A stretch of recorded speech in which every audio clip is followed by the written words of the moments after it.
Saudari-saudara yang terkasih di dalam Tuhan Yesus, saat ini kita akan mendengarkan biografi Santo Fidelis dan Santa Rosa Virginia Pelletier.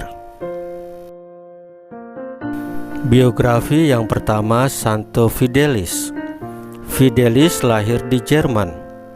Semasa mudanya, ia suka bergaul dan mengunjungi orang-orang sakit dan miskin. Ia rajin berdoa dan sering berlutut di depan altar selama berjam-jam. Sesudah menamatkan studi pada tingkat menengah, ia melanjutkan di Universitas Freiburg. Disinilah ia memperoleh gelar doktor dalam bidang hukum gereja dan sipil. Sejak saat itu, ia mulai berkarya di bidang hukum. Pembelaannya terhadap kaum miskin dan budi bahasanya yang ramah terhadap lawan-lawannya menyebabkan ia dikenal dan dicintai oleh banyak orang. Akan tetapi, rencana Tuhan atas diri Fidelis ternyata lain.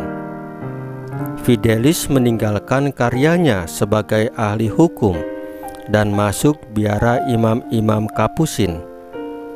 Di sana, ia menjalankan cara hidup yang keras dan doa yang mendalam. Sebelum mengucapkan kaulnya, ia menulis dalam wasiatnya sebagai berikut: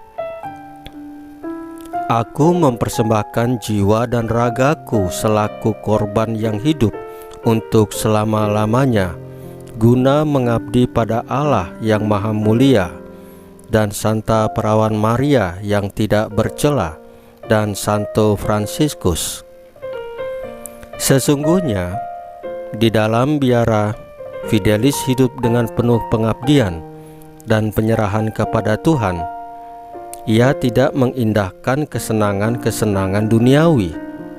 Semangatnya untuk bermartir raga sangat besar, sehingga peraturan-peraturan biara yang sudah sangat berat tidaklah dianggapnya sebagai beban. Kerinduannya ialah menjadi martir Kristus. Karena itu, ia senang sekali sewaktu ia diutus ke Swiss oleh Kongregasi Penyebaran Iman yang baru saja berdiri. Di Swiss, dalam pelayanannya kepada orang-orang Katolik yang tersesat dan masuk Calvinis, Fidelis menghadapi banyak tantangan dari kaum Calvinis. Para Calvinis mencoba membunuhnya, tetapi tidak berhasil karena tembakannya meleset. Kesempatan yang baik tiba-tiba ketika para Calvinis itu menghadangnya di jalan. Ia dipaksa untuk menyangkal iman Katolik. Akan tetapi, dengan tegas ia menjawab, "Aku datang ke sini untuk memberikan tentang terang kepadamu, dan bukan untuk menerima kesesatanmu. Aku tidak takut mati, dan sekali-kali aku tidak akan menyangkal iman Katolik yang telah berusia berabad-abad." Karena jawabannya ini, ia disergap dan dibunuh. Biografi yang kedua, Santa Rosa Virginia Pelletier. Rosa Virginia Pelletier lahir di daerah pengungsian di Pulau Noirmoutier. Ayahnya seorang dokter.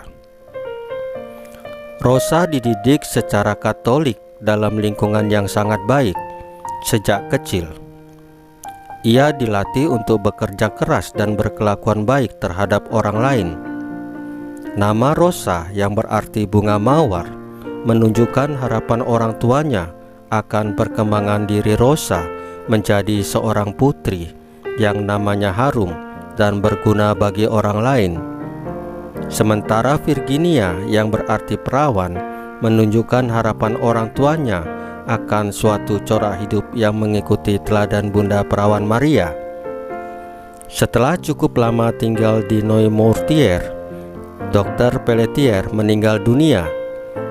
Ibu Anne mengalami guncangan batin yang hebat karena kematian suaminya. Sejak itu, ia sendirilah yang harus bersusah payah membesarkan Rosa kecil.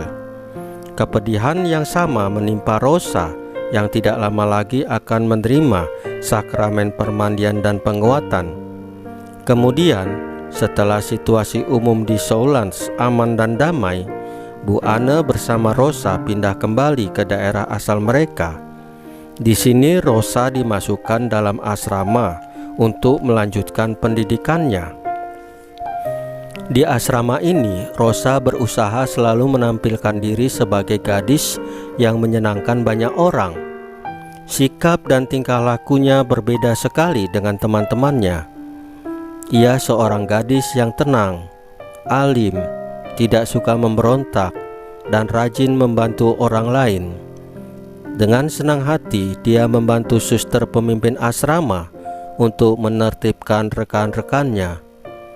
Pendidikan di asrama ini sungguh menyiapkan dia untuk menjadi seorang suster yang saleh di kemudian hari.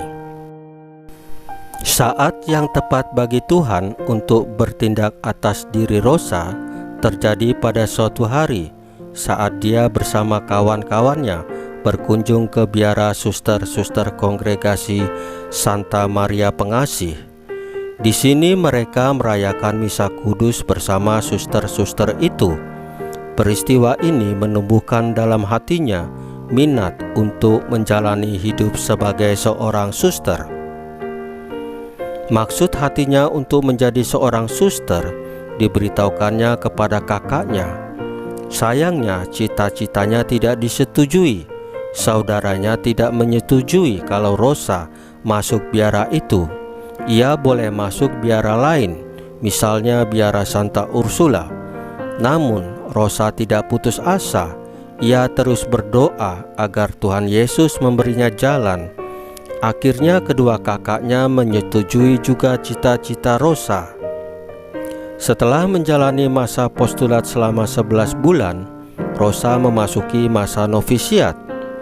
Ia diberi nama baru, yaitu Euprasia. Ia giat mempelajari kitab suci dan rajin membaca riwayat hidup orang-orang kudus. Pada tanggal 9 September 1817, ia mengucapkan kaulnya yang pertama, yaitu kaul kemiskinan, ketaatan, kemurnian, dan pengabdian untuk keselamatan kaum wanita.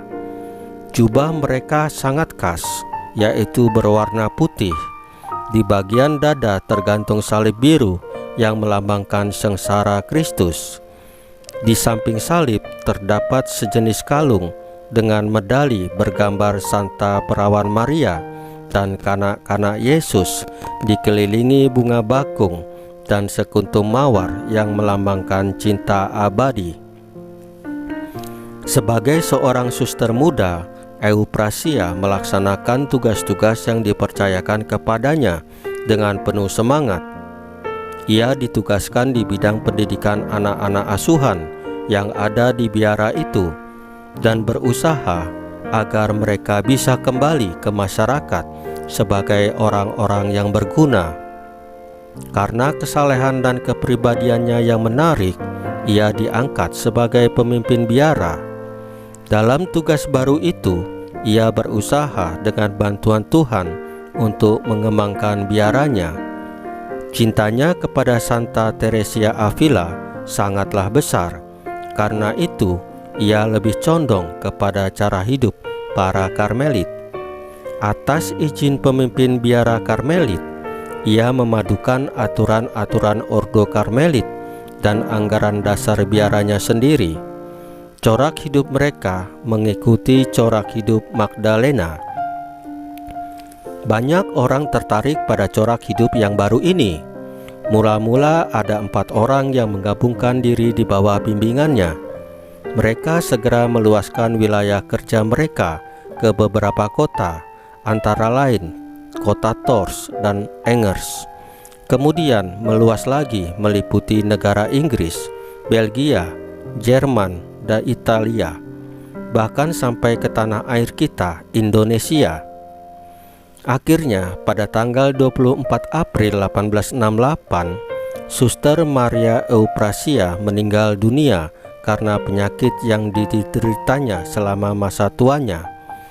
Paus Pius XII memberikan gelar kudus kepadanya pada tanggal 2 Mei 1940. Saudari-saudara yang terkasih di dalam Tuhan Yesus, firman Tuhan Yesus hari ini adalah, sesudah Tuhan Yesus berbicara demikian kepada mereka, terangkatlah ia ke sorga, lalu duduk di sebelah kanan Allah. Santo dan Santa adalah orang yang percaya kepada Tuhan Yesus, sehingga mereka tetap melayani dan mewartakan firman Tuhan Yesus, walaupun banyak rintangan, bahkan nyawa taruhannya sekalipun. Marilah kita mencontoh sikap, cara berpikir, cara bertindak dari Santo Santa kita. Tetaplah melayani sesama dengan kasih Yesus. Tetaplah mewartakan Injil dalam hidup sehari-hari. Tuhan Yesus memberkati kita semua.